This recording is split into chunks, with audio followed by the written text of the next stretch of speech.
반갑습니다. 이번 영상은 조기유학 관련 세 번째 영상으로 2020년도부터 변경된 퀸즐랜드 대학 입시제도인 에이타에 관해 알아보는 영상으로 준비했습니다. 변경된 대학 입시제도인 에이타가 무엇이고 어떤 방법으로 어떻게 평가되는지 그리고 가장 중요한 어떤 과목들을 선택해야 하는지에 관해 자세히 알아보겠습니다. 이 영상이 호주에서 고등학교를 마치신 후 대학 진학을 원하시는 학생분들에게 많은 도움이 되시길 바랍니다. 저희 바른유학은 항상 최선을 다하겠습니다. 감사합니다. 안녕하세요. 호주 퀸즐랜드주 교육청의 국제부서 박은정입니다. 지난번에 호주 퀸즐랜드주의 전체적인 교육 시스템에 대해서 간단하게 말씀을 드렸고요. 그리고 두 번째에서는 퀸즐랜드 아카데미랑 인터내셔널 바칼로리아 프로그램에 대해서 설명을 드렸었습니다.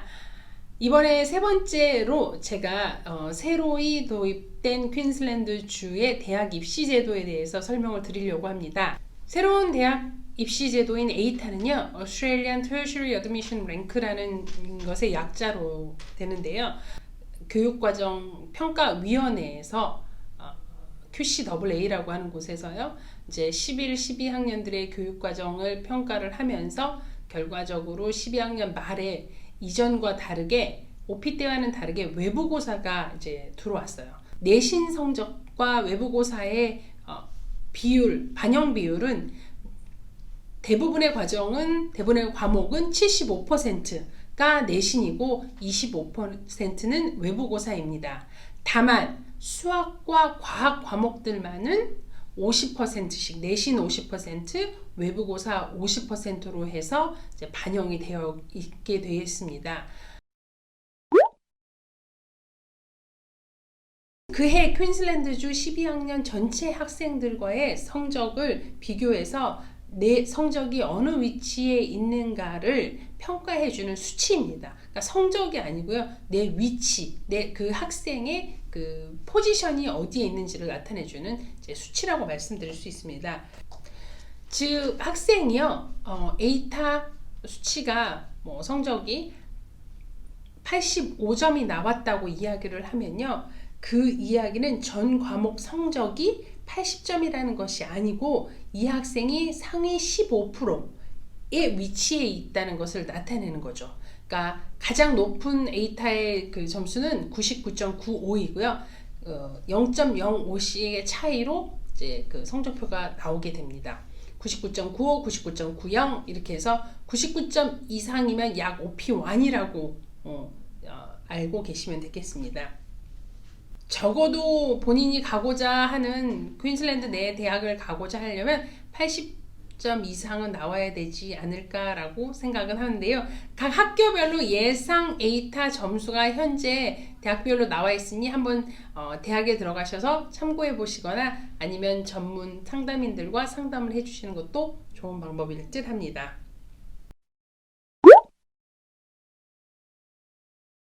에이타에는 영어 과목이 필수이고요.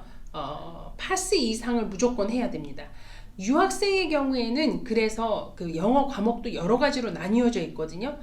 일반 General English라는 과목은 조금 어려울 수가 있어서 학교를 선정할 때 EALD 영어 과목, 즉 English for Additional Language Direct라고 해서 ESL, 옛날에 ESL이라고 표현을 하거든요. 그게 하나의 과목으로 제공되는 학교들이 있어요. 그 학교를 선택해서 처음부터 들어가시는 게 유학생들한테는 조금 더 영어 과목을 이수하는데 수월할 거라고 생각을 합니다. 이전 세션에서 간단하게 말씀드렸는데요.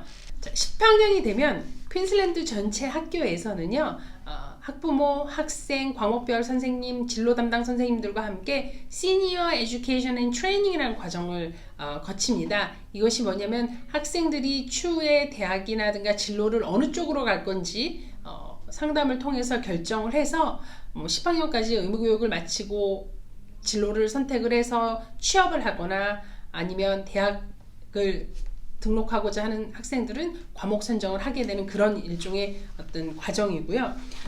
퀸즐랜드 졸업장을 받기 위해서는요, 11, 12학년 1학기, 2학기 총 4학기 과정을 퀸즐랜드주 내에 있는 학교에서 마치셔야만 퀸즐랜드 졸업장이 나오고 그 졸업장이 있어야지만 대학 진학을 할 때 기본 조건에 충족을 하게 되어 있습니다.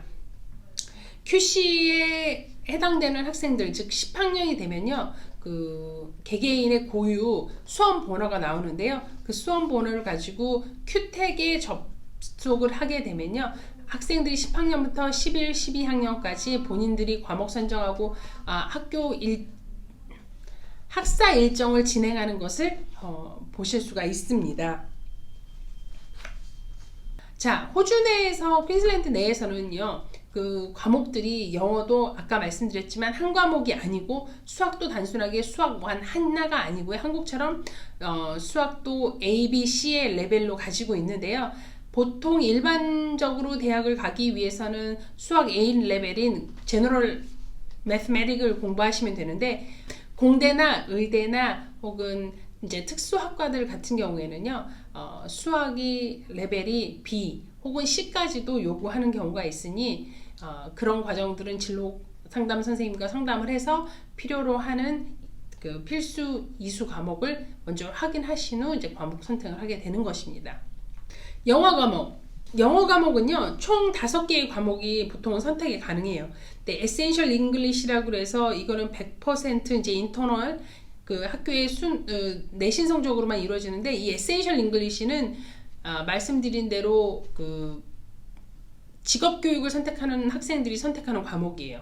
그래서 일반적으로 일반 대학을 가고자 할 경우에는 에센셜 잉글리시를 선택을 하시면 안 되고요. EALD나 혹은 제너럴 잉글리시를 선택하시고, 영어가 좀 강한 친구들 같은 경우에는 English Literacy Extension이나 English Literature라는 과목이 있는데 그거를 선택을 하셔도 돼요. 그리고 아직 12학년의 성적이 나오지 않았기 때문에 저희가 정확하게 말씀을 드릴 수 없으나 과목별 가중 점수가 있는 거는 사실이에요. 그래서 조금 더 어려운 물리라든가 아니면 수학시를 한다든가 아니면 영어에서는 예를 들어 English Literature 이런 어려운 익스텐션 과정 공부를 하게 되면 추가 에이타 산출할 때 그 가산 점수가 있는 거는 사실입니다. 자, 그러면 아까 인터널 어세스먼트와 익스터널 어세스먼트, 내부고사와 외부고사에 대해서 이제 말씀을 드렸는데요. 내신 성적, 그러니까 내부고사 같은 경우는 100% 학교에서 이루어지는 거고, 유닛 3하고 4, 즉 12학년 초반기, 11학년 말부터 이루어지는데, 이거는 단순하게 쓰고 시험 보는 내용이라고만 생각하시면 안 돼요. 내부고사라는 거는 시험이 될 수도 있는 거고, 그 다음에 학교에서 요구하는 어사이먼트, 숙제로 리포트를 하는 걸 수도 있고, 실험에 의한 리포트가 될 수도 있고, 발표가 될 수도 있습니다. 10학년 때 이미 이제 11학년에 들어갈 때 어떤 과목을 선정을 해서 공부를 해야 될지를 학생들이 정하게 되는데, 혹여 11학년 텀 1에 내가 해봤더니 물리를 해봤는데 전혀 내가 물리하고 안 맞고 내가 너무 어렵다. 그러면 학교에 있는 진로 담당 선생님 혹은 과목 선생님과 이야기해서 변경은 가능하나요? 원래 이 에이타의 지금 목적은 11학년이 들어서면서부터의 과목 변경이 이루어지지는 않는 걸로 되어 있습니다. 그러니 10학년 때까지 학생들이 과목 선정을 하는 거는 충분히 학교와 담임이 아니라 충분히 과목 선생님과 진로 담당 선생님 그리고 부모님과 이야기를 나누셔서 선정을 해주시는 게 좋고요. 자, 이제까지 저희가 에이타에 대해서도 간단하게 훑어봤는데요. 궁금하신 사항이 있으시면요, 전문가들과 다시 상담을 나누시도록 하시고요. 저는 오늘 이만 인사드리도록 하겠습니다. 감사합니다.